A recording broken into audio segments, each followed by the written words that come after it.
Two numbers collide, and one of them is wrong.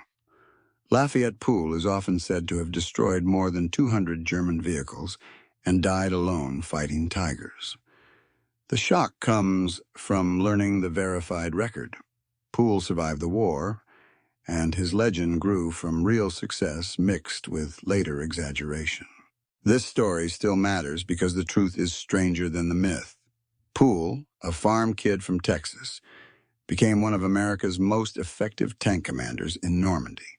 His crew's tally came from weeks of relentless combat, not a single impossible last stand against heavy tanks spread across villages, hedgerows, and broken roads. The hook statistic usually cited is over 250 vehicles destroyed. After-action summaries from the 3rd Armored Division credit Pool's platoon with extraordinary losses inflicted on German armor and transport in June through August 1944, especially during the St. Lo breakout and the pursuit across France. Those figures include tanks, half-tracks, guns, and soft-skinned trucks.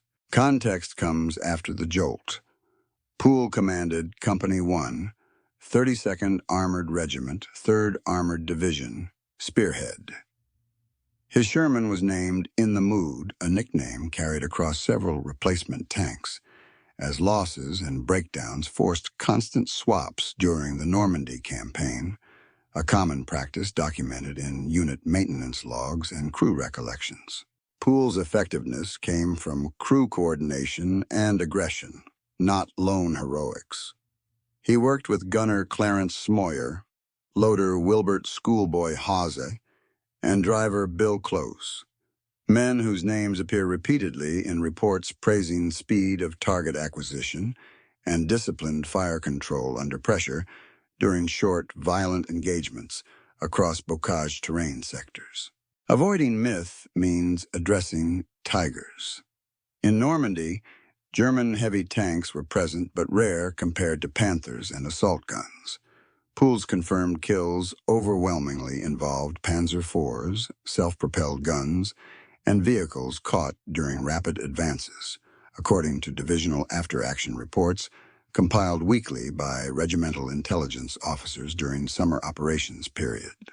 Humanizing detail matters here. Pool was not invulnerable. He was exhausted and often frustrated by Sherman mechanical limits.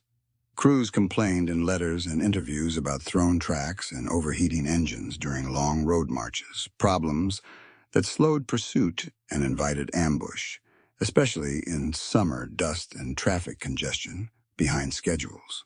The rapid-fire context continues. Pool's platoon spearheaded attacks during Operation Cobra's aftermath, exploiting breaches near St. Lo. Speed mattered more than armor thickness. Shermans advanced with infantry and artillery support, destroying guns and transport before German defenses could reset. This tempo is repeatedly emphasized in battalion journals from late July entries. Another lesser-known fact: Pool was recommended for the Medal of Honor, but received the Distinguished Service Cross instead. Paperwork and shifting criteria played roles. The award citation, preserved in Army records, emphasizes leadership under fire rather than a single dramatic duel spanning multiple engagements over weeks of sustained combat operations. Primary source caution is essential. Pool gave post-war interviews, but exact phrasing varies across retellings. Historians rely more heavily on contemporaneous after-action reports and crew testimony recorded soon after combat, reducing the distortion that time and fame can introduce into battlefield narratives and popular media accounts later without contemporaneous documentation support. With myths filtered, tension remains. Pool's reputation created expectations from commanders who pushed hard. Aggression brought results, but also exposure. German anti-tank guns and Panthers punished overextension, a risk acknowledged in divisional lessons learned.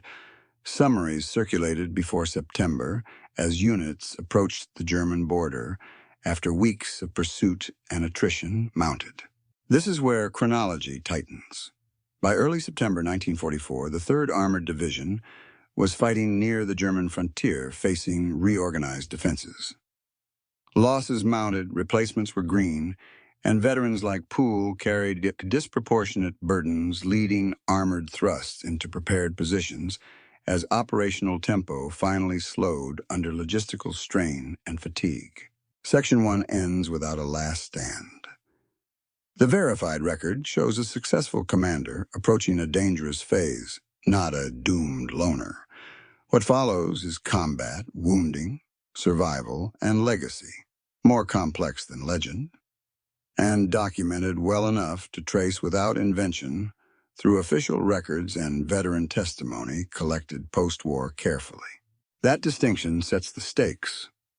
Understanding Pool accurately does not diminish his achievements. It clarifies them.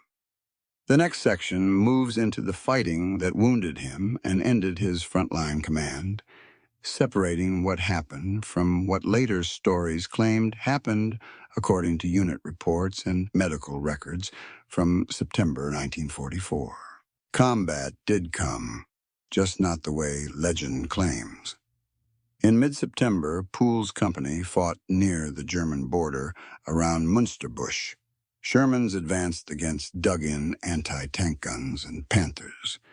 The noise of engines, guns, and impacts was unavoidable, noted repeatedly in battalion reports describing confused close-range fighting during rapidly shifting attacks by armored infantry. Pool remained aggressive, leading from the front as doctrine encouraged. During one advance, a German tank round struck his Sherman, killing or wounding crewmen. Medical and unit records confirm Pool was badly injured, evacuated under fire, and removed from combat, ending his extraordinary run after 81 days at the front. This moment is often transformed into a last stand at Aricourt, but records contradict it. Aricourt involved the 4th Armored Division, not Pool's unit. No after-action report places Pool alone fighting Tigers. Heavy German losses there came from coordinated arms, weather, and air support, according to official summaries compiled later by historians. Correcting that myth sharpens the real turning point. Pool's removal forced his platoon to reorganize with replacements lacking shared experience. Veterans later emphasized how much effectiveness came from familiarity inside the tank, timing, trust, and anticipation, qualities impossible to replace quickly during ongoing operations amid constant pressure from German defenses at front lines. After evacuation, Pool underwent extensive medical treatment. He lost a leg and never returned to frontline command. This outcome is documented in hospital records and veteran interviews. Survival, not death, defined his war's end. A reality less cinematic but historically accurate than legend suggests today in popular retellings of his story. Legacy followed him home. Pool trained tank crews stateside, passing on practical lessons about movement, target priority, and restraint under fire. One recorded recollection captures the sentiment, not a quote. Speed and teamwork kept crews alive more often than armor thickness or individual bravado, according to trainees later interviewed in post-war accounts. Another lesser-known detail: Pool's story influenced post-war evaluations of armored doctrine. Analysts cited his platoon's results to argue for combined arms and initiative, not lone heroics. His record appears in training materials without embellishment, emphasizing repeatable practices rather than singular miracles within Army schools during early Cold War years period. Emotionally, the arc resists triumph or tragedy. Pool achieved extraordinary success, paid a severe personal cost, and lived with it. Veterans later described mixed pride and loss. A common refrain in oral histories, grounded in survival rather than victory parades or fatalistic endings remembered decades later by comrades and historians alike. Sensory realities remain unavoidable, even without embellishment. Tank combat meant concussive noise, vibration, and exhaustion. Crews reported ringing ears and fatigue in after-action notes, reminders that effectiveness depended on endurance as much as tactics during sustained operations across late summer and early autumn campaigns in Western Europe theater of war. The myth persists because it is dramatic, but the verified story teaches more. One man did not defeat heavy tanks alone. A skilled crew, aggressive leadership, and doctrine aligned with circumstance produced results. Removing invention honors the people who actually fought and survived according to historical evidence available today, widely accepted. In that sense, the turning point is understanding itself. Pool's career shows what was possible within limits. It also shows the cost. His survival allowed historians to compare legend against record, strengthening confidence in disciplined research over viral storytelling shortcuts favored in modern media environments, online platforms today, worldwide audiences. Long-term legacy rests on accuracy. Lafayette Pool was among America's most effective tank commanders, not because he defied physics, but because he mastered coordination under fire. Remembering him correctly preserves both his achievement and the reality faced by armored crews in 1944 across Western Front campaigns documented carefully by Army historians.